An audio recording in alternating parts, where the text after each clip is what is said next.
Lesson 5. The surface area of a wedge. Calculate the hypotenuse. Well, a wedge has a slope on it, and the slope, which is a rectangle, is built upon a triangle, a right triangle. And in order to find the area of the slope, you need to know how long it is. You need to know the length of the longest side of the triangle, this side right here. Well, that's given by the relationship of Pythagoras. You're finding the hypotenuse, which is not such an important word. It just refers to the longest side. We also refer to it in terms of A and B, two short sides connected by a right angle.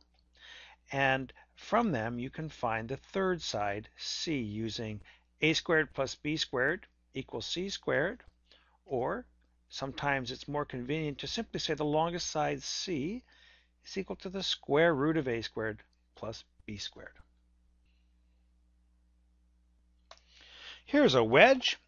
It has a slope, and that slope is 4 centimeters wide, and it's built on a triangle.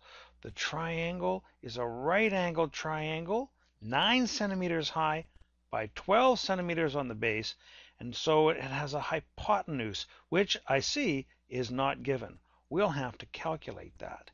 In fact, let's do that right now.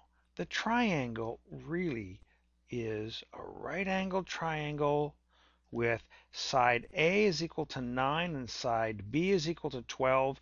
We're looking for side C, or the hypotenuse, and C is equal to the square root of the short side 9 squared plus 12 squared.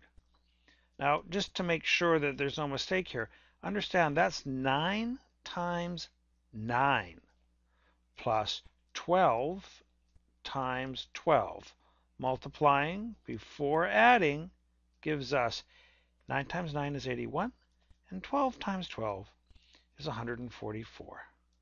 So this is the square root of 81 and 44, the square root of 225, and that just happens to be 15. There we have it. 15 is the length of the rectangle that is the slope. We can now find the surface area of the wedge. Here we go. First of all, we need the area of the slope, and the slope's area is based on the rectangle, 4 times 15, which is 60. Next, we have the area of the back side. We can't actually see the back, but we can reason that it must have a length of 9 and a width of 4, which is 36. Now the bottom is let's see, what is that? It's 12 centimeters long by 4 centimeters wide. This same 4 applies to it there. So the area of the bottom is 12 by 4, and that's 48. The only thing left is the triangular walls. And we have determined that, well, right from the beginning, it's actually 12 centimeters by 9. And since it's a rectangle, a triangle, the triangular walls is equal to, it's a triangle, so it's 1/2 times 9 times 12.